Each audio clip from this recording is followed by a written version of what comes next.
Di era digital saat ini, perkembangan teknologi seperti artificial intelligence atau biasa kita singkat sebagai AI dan media sosial membawa perubahan besar dalam kehidupan kita. Fenomena ini dikenal sebagai digital disruption, yaitu perubahan besar akibat kemajuan teknologi digital yang memengaruhi berbagai bidang, termasuk dunia kerja. Perubahan ini menghadirkan banyak kemudahan, namun juga tantangan. Di tengah arus perkembangan tersebut, nilai-nilai Pancasila, khususnya sila kedua, tentang kemanusiaan yang adil dan beradab menjadi pedoman penting agar teknologi tetap digunakan secara bijak. Lalu, apakah digital disruption menjadi tantangan atau justru peluang? Apakah AI mempermudah hidup manusia atau malah melemahkan nilai kemanusiaan karena sebagian pekerjaan tergantikan oleh teknologi? Assalamualaikum warahmatullahi wabarakatuh. Kami dari SMK Telkom Malang dari kelompok 6B ingin menyampaikan dampak dari digital disruption. Apakah digital disruption itu membawa ancaman atau justru menjadi tantangan bagi kehidupan kita ke depannya? Mari kita simak video wawancara berikut ini. Boleh diperkenalkan dulu identitas kakak sama jabatan kakak di perusahaan ini? Oke, terima kasih. Sebelumnya perkenalkan, saya Melisa Arista Kusumawardani, biasa dipanggil Mei. Saya di Sevima sebagai Account Manager Supervisor dan juga Senior Product Trainer. Untuk pengalaman sendiri, saya di Sevima saat ini sudah 6 tahun lebih. Jadi ini adalah tahun ke-7 saya. Oke, baik, terima kasih atas perkenalannya. Oke, untuk pertanyaan pertama nih Kak, menurut pendapat Kakak, apa itu tentang digital disruption sendiri? Oke, digital disruption ya. Jadi digital disruption kalau sepengetahuan saya yang mungkin baru saya juga membaca, sebenarnya itu kayak perubahan perilaku dari yang dulunya itu mungkin kita masih tradisional, sedangkan kita untuk sekarang dituntut untuk memanfaatkan teknologi. Nah, contohnya kalau digital disruption ini teknologi yang mungkin sekarang lagi happening ya, itu adalah AI seperti itu. Karena kan sekarang apa-apa serba AI ya gitu. Jadi kan kayak ChatGPT itu kan udah gak asing lagi ya di kita. Itu menurutku salah satu pengertian dari digital disruption tadi sih gitu. Lalu teknologi digital seperti apa saja nih yang sudah diterapkan dalam perusahaan Kakak? Kalau untuk di Sevima sendiri sebenarnya udah banyak sekali ya gitu, karena kita kan juga salah satu pelopor edutech di Indonesia, di mana kita juga mengubah pola tradisional di perguruan tinggi itu menjadi tersistem semuanya seperti itu. Ditambah kita saat ini sedang memanfaatkan teknologi AI gitu ya, di mana itu nanti harapan kita itu bisa mensupport terutama untuk di bidang pendidikan dalam dosen ketika waktu melakukan pengajaran dan sebagainya, itu semuanya sudah terbantu dengan teknologi tersebut seperti itu. Dan teknologi digital seperti apa saja nih yang sudah diterapkan dalam perusahaan Kakak? Oke, kalau untuk yang saat ini sudah diterapkan, jadi bisa dilihat ya sebenarnya di belakang ini juga ini adalah produk-produknya Sevima seperti itu. Untuk yang diterapkan sendiri kita lebih ke fokusnya memang di bidang pendidikan seperti itu. Jadi kalau saya boleh sampaikan ini sebetulnya itu adalah Sevima ini merupakan salah satu perusahaan gitu ya, yang berhasil menerapkan digital disruption ini seperti itu.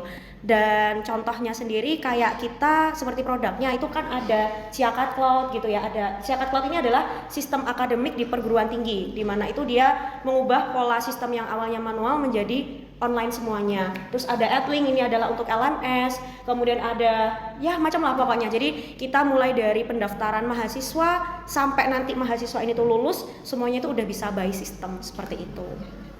Oke, untuk menarik sekali untuk ceritanya, ternyata perubahan digital itu sangat penting dalam dunia kerja juga. Betul, pasti. Nah, menurut kakak nih, apa sih dampak positif digital disruption bagi perusahaan? Dampak positifnya yang pastinya adalah itu menjadi nilai jual lebih ya ke customer terutama, karena dengan digital disruption ini kita bisa membuat yang awalnya itu sulit menjadi mudah seperti itu, karena kan semuanya kan dikerjakan by system ya seperti itu. Dulu semua terasa menumpuk dan melelahkan. Sekarang dengan bantuan AI, pekerjaanku jauh lebih ringan. Ia merangkum laporan, menjawab email, dan mengatur jadwal otomatis. Menurut pendapat kakak, apakah AI itu dapat mempengaruhi peluang kerja di masa depan, Kak? Tergantung sebetulnya ya. Kalau kita AI ini kan sebenarnya juga bisa mengerjakan suatu hal yang itu juga awalnya kita ngerjain sendiri. Contoh kayak mungkin dalam mengolah data dan sebagainya, itu kan sekarang semuanya udah bisa by AI ya gitu. Tapi apakah itu akan berpengaruh peluang kerja? Saya rasa sih mungkin ada.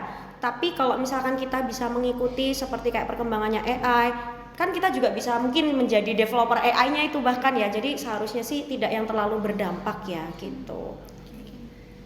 Dari kakak sendiri nih, ada tantangan atau kesulitan nggak yang dihadapi akibat perubahan digital ini? Kalau tantangan pasti ada ya, karena kan juga namanya perubahan itu kan pasti kita perlu penyesuaian seperti itu. Jadi mungkin tantangannya di sini tuh kita harus bisa beradaptasi dengan teknologi yang ada sekarang seperti itu. Dan saya rasa kalau misalkan kita memang bisa mengikuti ataupun kita ada niat untuk belajar, saya rasa sih itu bisa semuanya gitu.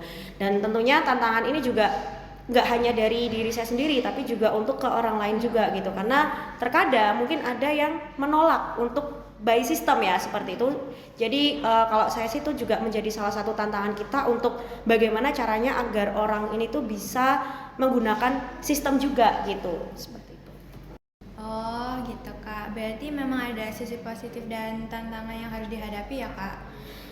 Ya pasti, kalau tantangan ini kan namanya juga perubahan tadi, pasti itu kan ada gitu ya. Dan kalau saya melihat di Sevima ini justru itu bukan menjadi, kita tuh bukan sebagai dampak korban digital disruption sih gitu. Justru kalau saya melihat Sevima ini merupakan hasil dari implementasi yang berhasil adanya digital disruption tadi, terutama di dunia pendidikan. Karena seperti perusahaan kita kan juga bergeraknya di bidang edutech ya, jadi kita fokusnya memang di dunia pendidikan, terutama untuk di perguruan tinggi seperti itu. Terima kasih kak. Oke, terima kasih. Oke, bagaimana pekerjaan kakak sebelum adanya AI dan setelah adanya AI? Mungkin bisa dijelaskan dari perbandingan dulu dan sekarang. Kalau dari pekerjaan sebetulnya tidak ada perubahan yang cukup signifikan ya gitu. Cuma kalau misalkan dibandingkan dulu sebelum ada AI itu kayak kita kan harus benar-benar mencari sendiri kan terkait dengan apa yang mau kita sampaikan, apa yang kita mau pelajari gitu. Tapi dengan adanya AI itu justru itu membantu saya untuk melakukan research atau apapun itu. Karena kita sekali lagi di bidang edutech itu kita juga dituntut untuk harus bisa mengikuti update terkait dengan peraturan yang ada di dunia pendidikan. Nah, justru dengan AI ini saya sangat terbantu sekali. Kalau boleh tahu berapa lama sih kayak waktu pekerja dalam pengerjaannya sebelum adanya AI dan sesudah adanya AI? Apakah lebih efisien waktunya gitu? Kalau lebih efisien pasti, karena dulunya mungkin yang harus perlu berhari-hari gitu ya, berhari-hari untuk research. Sekarang kalau kita misalkan contoh AI yang saya pakai itu kan biasanya Gemini atau enggak ChatGPT, itu dalam satu hari aja atau bahkan hitungan jam saya bisa mengetahui informasi-informasi terkait dengan update-update yang ada di dalam dunia pendidikan itu tadi. Jadi saya rasa efisiensinya itu sangat signifikan ya dibandingkan yang dulu gitu. Menurut kakak nih, apa sih yang harus dipersiapkan buat generasi muda buat menghadapi dunia kerja di era digital seperti sekarang yang makin lama itu makin modern dan canggih?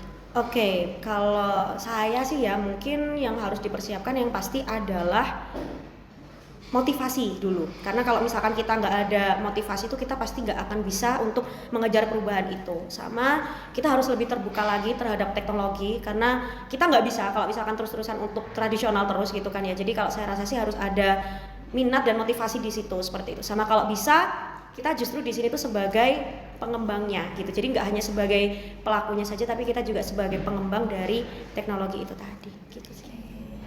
Oke, untuk pertanyaan dan jawabannya mungkin sudah cukup. Terima kasih banyak atas waktu dan penjelasannya. Semoga wawancara ini bermanfaat bagi kami dan generasi seterusnya. Terima kasih atas kesempatannya. Thank you.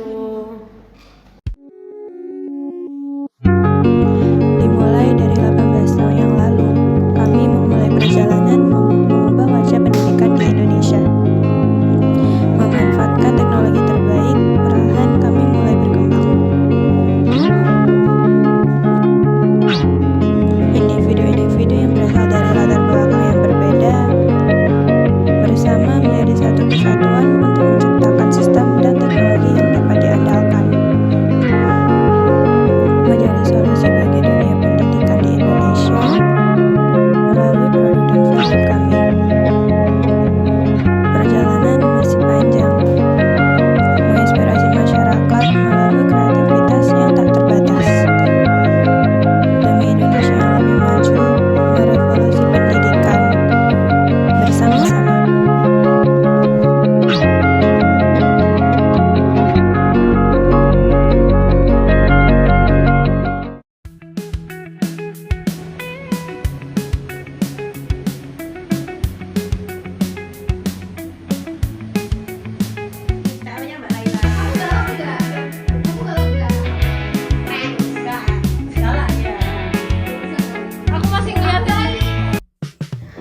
Sebagai calon lulusan SMK Telkom Malang, kami sangat mendukung hadirnya teknologi baru seperti Artificial Intelligence.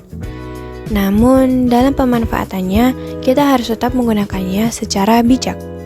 AI tidak seharusnya menjadi pengendali pikiran manusia, melainkan alat bantu untuk mempermudah pekerjaan dan meningkatkan kualitas hasil kerja kita.